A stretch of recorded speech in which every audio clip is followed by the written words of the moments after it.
नमस्कार साथियों, स्वागत है आप सबका विजडम पॉइंट पे। आज है 24 जून और मैं सत्यम त्रिपाठी आप सबके लिए लेकर आया हूँ करंट अफेयर का सेशन। अगर आप SSC, railway, UP triple SC की तैयारी कर रहे हैं तो बिल्कुल ठीक जगह पे हैं। इसके अतिरिक्त यदि आप देश दुनिया की जानकारी रखना चाहते हैं तो भी हमारे चैनल विजडम पॉइंट को सब्सक्राइब कर लीजिए। इस चैनल के माध्यम से जो भी देश दुनिया की नई जानकारी होगी वो आप तक पहुँच। चलिए साथियों, आज का सेशन शुरू करते हैं। आज का पहला क्वेश्चन है, अभी किस देश ने विवादित क्षेत्रों का मौसम बुलेटिन जारी किया? इस क्वेश्चन का ए ऑप्शन सही है, नेपाल। जो अपना प्यारा छोटा भाई नेपाल है, इस समय क्या कर रहा है कि चीन के बहकावे में आकर के भारत को आंख दिखा रहा है। किस किस के लिए आंख दिखा रहा है? लिपुलेख के लिए, काला पानी के लिए, ओलंपियाधुरा के लिए। तो ये हमसे विवाद में उलझ रहा है। अब अभी इसने क्या किया था कि लिपुलेख को, काला पानी को, ओलंपियाधुरा को अपने नक्शे में, नेपाल के नक्शे में शो किया था, नेपाल के नक्शे में दिखाया था। और इसी क्रम को इसने जारी रखते हुए अभी जो इनके यहाँ रेडियो चलता है, तो जिसे रेडियो पे एफएम एएम होता है ना चैनल, तो रेडियो के एफएम पर इसने क्या किया है कि लिपुलेख, काला पानी, ओलंपियाधुरा के जो क्षेत्र हैं, इनका जो मौसम बुलेटिन होता है वो भी अब इनके रेडियो पे बताया जा रहा है। जैसे कि अभी कुछ दिनों पहले भारत ने क्या किया था कि जो गिलगिट बाल्टिस्तान था और पीओके था, तो वहाँ का जो मौसम बुलेटिन था वो भारत के मौसम विभाग द्वारा बताया जा रहा था। तो अब नकल तो हमारा ही कर रहा है क्योंकि है तो छोटा भाई ही, तो इसी हम लोगों का नकल करके अब ये भी लिपुलेख, काला पानी, ओलंपियाधुरा का मौसम बुलेटिन बता रहा है। और ये सब ये इसलिए कर रहा है कि इसको चीन इस समय एकदम हवा भरा हुआ है। चीन इसको इस समय बहुत ज़्यादा बहकावे में चल रहा है चीन के, इसीलिए ये सब ये कर रहा है। अब बात उठती है कि ये क्यों कर रहा है, तो जो वहाँ के प्रधानमंत्री हैं जिनका नाम केपी शर्मा ओली है, ये क्या है, ये कम्युनिस्ट नेता हैं। कम्युनिस्ट नेता का मतलब ये है कि इस समय चीन में भी कम्युनिस्ट नेता का जो है वो शासन चल रहा है और यहाँ पर भी कम्युनिस्ट नेता का शासन चल रहा है। तो चीन तो ये चाहता है कि नेपाल को भारत के खिलाफ भड़का करके हम क्या करें कि नेपाल के साथ हो लें, नेपाल में आकर के हम क्या करें, जैसे कि पाकिस्तान में इस समय हम क्या किए हैं कि ज़्यादा से ज़्यादा पैसा दे करके उसको बहका करके भारत के खिलाफ क्या कर रहे हैं कि उसको उकसा रहे हैं। तो उसी प्रकार से नेपाल को भी पैसा वगैरह दे करके कि हम आपके यहाँ ये विकास करेंगे, ऐसा करेंगे, ये कंपनी डालेंगे, तो नेपाल को भी ये बहका करके ये क्या कर रहा है कि हमारे बगल में बसना चाहता है। अब आप लोग जानते होंगे कि जैसे कि किसी का आमने सामने दो घर है और कोई आपका दुश्मन उस सामने वाले घर पे आकर के रोज़ निगरानी करे तो ये ठीक बात नहीं होगी। तो चीन भी यही सोच रहा है कि इधर से पाकिस्तान को बहका दे, इधर से नेपाल को क्या कहते हैं कि कुछ पैसा वगैरह दे करके बहका दे। इधर आपने देखा होगा कि बांग्लादेश में भी 97% टैरिफ माफ़ करके बांग्लादेश को भी अपने पक्ष में करने की कोशिश कर रहा है। उधर श्रीलंका में भी इसने क्या किया है कि श्रीलंका में भी कई सारे इन्वेस्ट किए हैं। तो इस तरीके से भारत को घेरने की कोशिश चीन द्वारा की जा रही है, जबकि ये चीन जानता है ये काम इसलिए कर रहा है कि चीन ये जानता है कि अगर भविष्य में हमारा कोई टक्कर दे सकता है तो वो भारत है। भारत के सिवा हमको कोई टक्कर नहीं दे सकता। तो अब बात नेपाल की है, तो नेपाल की जो राजधानी है वो काठमांडू में है और प्रधानमंत्री वहाँ के केपी शर्मा ओली हैं और राष्ट्रपति वहाँ की विद्या देवी भंडारी हैं। अगले क्वेश्चन पे चलते हैं। क्वेश्चन नंबर 2 है, अभी टाटा पावर ने किस राज्य के साथ 100 मेगावाट सौर परियोजना विकसित करने के लिए समझौता किया? तो इस क्वेश्चन का डी ऑप्शन सही है, महाराष्ट्र।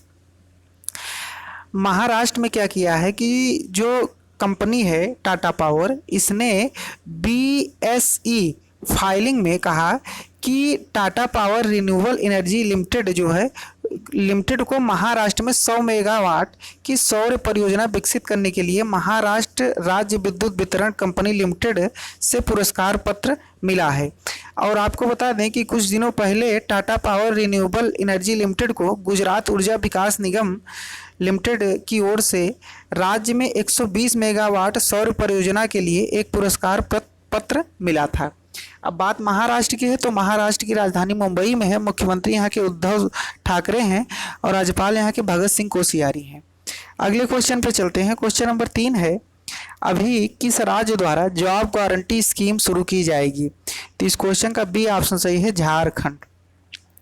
झारखंड राज्य के जो मुख्यमंत्री हैं हेमंत सोरेन जी, उनके द्वारा अभी ये जारी किया गया है, ये बात कही गई है कि अब झारखंड में जॉब गारंटी स्कीम शुरू की जाएगी। इसके तहत क्या होगा कि जो प्रवासी मजदूर हैं उनको 100 दिन का रोजगार दिया जाएगा इसके तहत। अब बात झारखंड की है तो झारखंड की राजधानी रांची में है, मुख्यमंत्री यहाँ के हेमंत सोरेन हैं और यहाँ के राज्यपाल जो है द्रौपदी मुर्मू जी हैं। अगले क्वेश्चन पे चलते हैं। क्वेश्चन नंबर 4 है, अभी ऑनलाइन योग क्विज प्रतियोगिता का शुभारंभ किसके द्वारा किया गया? तो इस क्वेश्चन का सी ऑप्शन सही है, रमेश पोखरियाल निशंक। रमेश पोखरियाल निशंक जो है वो हमारे MHRD मिनिस्टर हैं, तो इन्हीं के द्वारा ऑनलाइन योग क्विज प्रतियोगिता का शुभारंभ किया गया। अगले क्वेश्चन पे चलते हैं। क्वेश्चन नंबर 5 है, अभी किस अभिनेत्री को आयुष मंत्रालय में शामिल किया गया योग अभ्यास को बढ़ावा देने के लिए? तो इस क्वेश्चन का बी ऑप्शन सही है, अनुष्का शर्मा। अनुष्का शर्मा को आयुष मंत्रालय में शामिल किया गया है योग अभ्यास को बढ़ावा देने के लिए। अब बात उठती है कि ये आयुष मंत्रालय क्या है, आयुष का पूरा नाम क्या है? तो आयुष का पूरा नाम ए से है आयुर्वेदा, वाई से है योगा, यू से यूनानी, एस से सिद्धा, एच से होम्योपैथी। इसको अगर फुल फॉर्म इसका है आयुर्वेदा, योगा, यूनानी, सिद्धा, होम्योपैथी, इसका आयुष का पूरा नाम है। तो इसी मंत्रालय में अनुष्का शर्मा को शामिल किया गया है योग अभ्यास को बढ़ावा देने के लिए। अगले क्वेश्चन पे चलते हैं। क्वेश्चन नंबर 6 है, अभी किसके द्वारा प्रवासी श्रमिकों को उनकी भाषा में रोजगार के अवसर प्रदान करने के लिए पैनल का गठन किया गया? तो इस क्वेश्चन का सी ऑप्शन सही है, नीति आयोग। नीति आयोग द्वारा एक पैनल गठित किया गया है जो कि प्रवासी श्रमिकों को उन्हीं की भाषा में रोजगार के अवसर प्रदान करेगा। अब बात नीति आयोग की करें तो नीति आयोग के जो अध्यक्ष हैं वो हमारे प्रधानमंत्री नरेंद्र मोदी हैं और इसके उपाध्यक्ष राजीव कुमार जी हैं। और अगर नीति आयोग की स्थापना की बात करें तो 1 जनवरी 2015 को इसकी स्थापना हुई थी। अगर इसके मुख्यालय की बात करें तो नई दिल्ली में इसका मुख्यालय है। अगले क्वेश्चन पे चलते हैं। क्वेश्चन नंबर 7 है, अभी वर्ल्ड बैंक द्वारा किस देश को 1.05 बिलियन डॉलर की राशि देने की मंजूरी दी गई है? तो इस क्वेश्चन का बी ऑप्शन सही है, बांग्लादेश। अभी क्या हुआ है कि वर्ल्ड बैंक ने बांग्लादेश को 1.05 बिलियन डॉलर की राशि देने की मंजूरी दी है वर्ल्ड बैंक ने। अब बात वर्ल्ड बैंक की करें तो वर्ल्ड बैंक की स्थापना जो है 1945 में हुई थी, मुख्यालय इसका वाशिंगटन DC में है। अगले क्वेश्चन पे चलते हैं। क्वेश्चन नंबर 8 है, अभी किस देश ने भारत के साथ 200 मिलियन यूरो कोविड-19 प्रक्रिया का समर्थन करने के लिए समझौता किया है? तो इस क्वेश्चन का डी ऑप्शन सही है, फ्रांस। फ्रांस और भारत की सरकार ने भारत में कोरोना संकट से निपटने और कमज़ोर वर्ग के लोगों की सहायता के साथ साथ स्वास्थ्य सेवाओं को बढ़ाने के लिए 200 मिलियन यूरो का करार किया है। अब आपको बता दें कि जानकारी के अनुसार दोनों ही देश ने इससे जुड़े समझौते पत्र पर हस्ताक्षर भी किए हैं। अब बात फ्रांस की है तो राजधानी पेरिस में है और यहाँ के प्रेसिडेंट हैं इमैनुएल मैक्रों। प्रेसिडेंट यहाँ के इमैनुएल मैक्रों यहाँ के प्रेसिडेंट हैं फ्रांस के। अगले क्वेश्चन पे चलते हैं। क्वेश्चन नंबर 9 है, अभी किस राज्य में प्ले लिटिल स्टडी लिटिल योजना की शुरुआत हुई? तो इस क्वेश्चन का बी ऑप्शन सही है, त्रिपुरा। त्रिपुरा में भी प्ले लिटिल स्टडी लिटिल योजना की शुरुआत हुई है। इस योजना के अनुसार क्या होगा कि छात्रों को SMS या WhatsApp सेवाओं के माध्यम से शिक्षण गतिविधियों का मनोरंजन और गेमिंग गतिविधियों के साथ ऑडियो और वीडियो सामग्री मिलेगी। अब बात त्रिपुरा की है तो त्रिपुरा की राजधानी अगरतला में है। मुख्यमंत्री यहाँ के विप्लव कुमार देव हैं और राज्यपाल यहाँ के रमेश बैस हैं। अगले क्वेश्चन पे चलते हैं।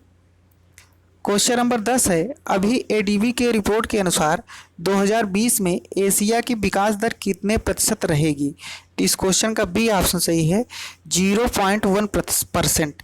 0.1% जो है वो एडीबी के रिपोर्ट के अनुसार पूरे एशिया की 2020 में विकास दर रहेगी। अब बात एडीबी की है तो एडीबी का पूरा नाम एशियन डेवलपमेंट बैंक है।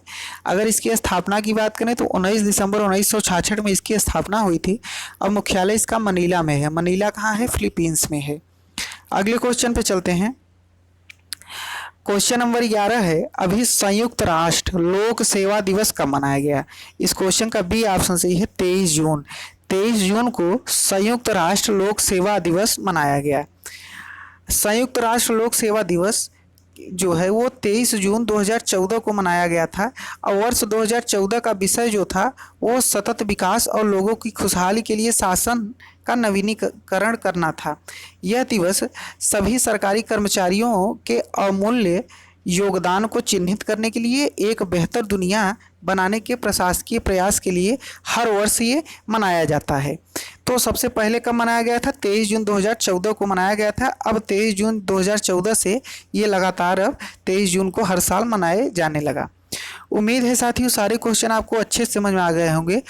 अगर ये आपको वीडियो पसंद आया है तो इसको लाइक करके अपने दोस्तों के साथ शेयर जरूर कर दीजिएगा। और अभी आप लोगों ने देखा होगा कि जो हमारे पिछले कुछ 2-3 वीडियो 4 वीडियो थे तो वो बना तो अपने टाइम पर ही था, लेकिन नेट प्रॉब्लम के कारण क्या हुआ था वो अपलोड नहीं हो पा रहा था। तो वो इस समय अपलोड कर दिया गया है। अब बाकी अब डेली जो है डेली रूटीन से अब आपका करंट अफेयर आपको मिलता रहेगा। पूरा वीडियो सुनने के लिए आपका बहुत बहुत धन्यवाद।